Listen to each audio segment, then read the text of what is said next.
So anyway, ancient weapons, mass destruction. Hello humans of the world, I'm Dawn of the World, welcome aboard. Just a warning, I've got spoilers here up until chapter 1060, so if you're not caught up with the manga, get your cute little booty out of here. Don't let the door hit you on the way out, and watch this video here about how we might be going to West Blue instead. Trust me, there's things in there that'll do your funky little brain in. So anyway, ancient weapons, mass destruction. We've now seen this, I think. This is not a chapter discussion, I've already done that. This is an ancient weapon discussion. So we all saw what happened there, right? The whole thing with Sabo and the Gorosei. Elsewhere, Imu is seen, and I think this is the first time we've seen them since their introduction way back when. Not that far back, relatively. They cross out Lulusia on a map, and a dark, unidentified flying figure then emerges in the clouds above Lulusia, reminding me a lot of a recent film. If you know, you know. And then we see this shot of Imu's eyes, and the island is obliterated. Sabo's line goes dead, and we're sent off with this truly chilling statement about Lulusia. That island never existed. So it's pretty dark. I mean, how many islands have been destroyed by this thing? How many lives, how much history has been lost? Because Lulusia wouldn't be the first. Immediately, God Valley comes to mind, the fabled island on which Garp and Roger teamed up to fight the Rocks pirates, and an island that has since vanished without a trace, no longer appearing on maps. Exactly what seems to have happened with Lulusia. So let's just take a moment to think about the scale of destructive power that we've witnessed here. I'm not even exaggerating when I say that this power dwarfs that of a Buster Call. Like, it's not even a question. And a Buster Call is catastrophic. It's the Marines' ultimate and most ruthless attack with the concentrated power of an entire nation's militia. That's a lot of militia. I'm talking 5 vice admirals. I'm talking all these massive warships. Countless numbers of Marine soldiers and an unknowable amount of firearms. They converge on their target and they plunge it into carnage, onslaught after onslaught, until all that's left of the island is a rocky husk of what once stood there. When she talks about the Buster Call, Robin says, people can't be seen on a map. Without any emotion, they're just erasing one small island off the map. That statement exactly applies to what we've just seen, except what we just saw didn't happen in the hours that it takes a Buster Call to occur. From the Marines getting the signal to the final cannon being fired on the island, it probably takes a couple hours. What we just saw happened in an instant. Forget the 5 vice admirals, forget the thousands of soldiers, all the ships, all the arsenal, all the cannons, all the weapons, just one weapon, just one commander. And it completely eradicated this island off the face of the planet. No rocky husk remaining like O'Hara, just empty ocean as though the island never existed. I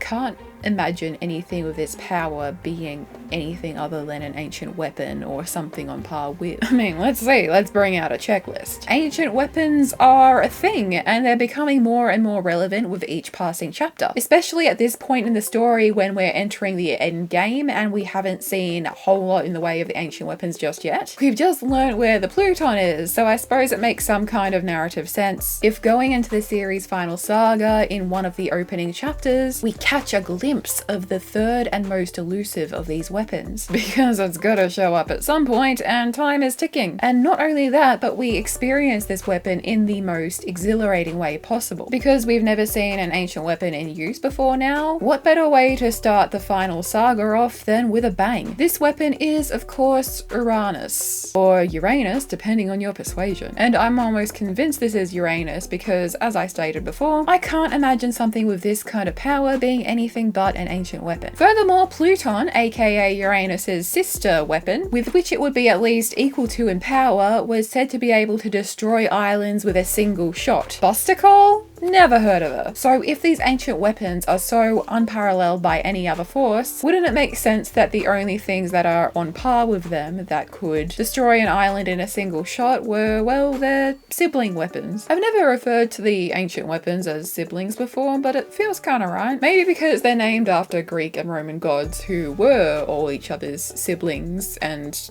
parents and uncles and aunts and cousins all at once. And on that thought, Poseidon, named after god of the sea, is a mermaid on Fishman Island. Pluton, named after god of the underworld, is currently under the world in Wano. I have a video where I kind of unpack that, and I really talk a lot about how I think Pluton got there, so go ahead and check that out. I'm pretty pleased with that one, not gonna lie. Then we have Uranus, god of the sky. So it's only fitting that this massive destructive force has come from the sky. But I'd like to unpack this a bit more, because Uranus wasn't just god of the sky. Uranus was the god of the sky and the starry heavens. He ruled the universe, and his name means sky or heaven. He literally was the sky, which the Greeks envisioned as a brass dome studded with stars. He was the husband of Gaia, or Earth. He was not only her husband, but also her son, because of course he was. Also, fun little thing I just discovered, Gaia, goddess of the earth, has a very similar pronunciation to Jaya, the island that was torn in half by a knock-up stream some time ago, with part of it going up into the sky, with the sky of course being the domain of Uranus, where it was sacredly revered as Verth, the island on which God resides. So I don't know if Jaya sounding so much like Gaia was intentional or if I'm reaching, but it was a fun and interesting enough little tidbit to drop here. On that note, something that I don't think is unintentional is Imu themselves resembling Gaia. Other YouTubers upon a quick search have also discovered this and done videos, so check those out if you want more information. But it's very clear that Imu resembles Gaia, Greek goddess of the earth, ancestral mother of all life, and the wife and mother of Uranus. Sweet home Alabama. I have to edit this. What a punishment. I'm not sure through what means Imu is able to wield this power, but the Gaia imagery and the Uranus imagery work together to reinforce this all very nicely. Also, if this is the case, we cement Imu as a woman. And I love that for Imu, because One Piece as a whole has been very male dominated when it comes to antagonists, with obvious exceptions such as Big Mom and certain secondary antagonists. And I think it would shake things up very nicely if the biggest antagonist, in a different way to Blackbeard the pirate, in a different way to Sakazuki the marine, but the biggest antagonist atop the world government, the secret king of the world, is a woman. What a girl boss. Hope you know I'm trying to be funny. Anyway, it seems as though Uranus wasn't just the god of the sky, but also the god of the heavens. The heavens in that time referring to everything you can see in the night sky and beyond. So what we as modern people would generally refer to as outer space, or the cosmos if you want to get more cosmic. Channel some Neil deGrasse Tyson, why not? But yeah, I think that in the scenario that this is Uranus, it very well could be an object from outer space. Hence the aliens, did you notice? They were here in my last video too, because I'm very easily space inclined. But we've already seen in Annelle's cover story that while our heroes are down there making their ways through the Grand Line, there are entire worlds buzzing about on the moon and beyond. And with all of that in mind, this object could be a flying sorcerer.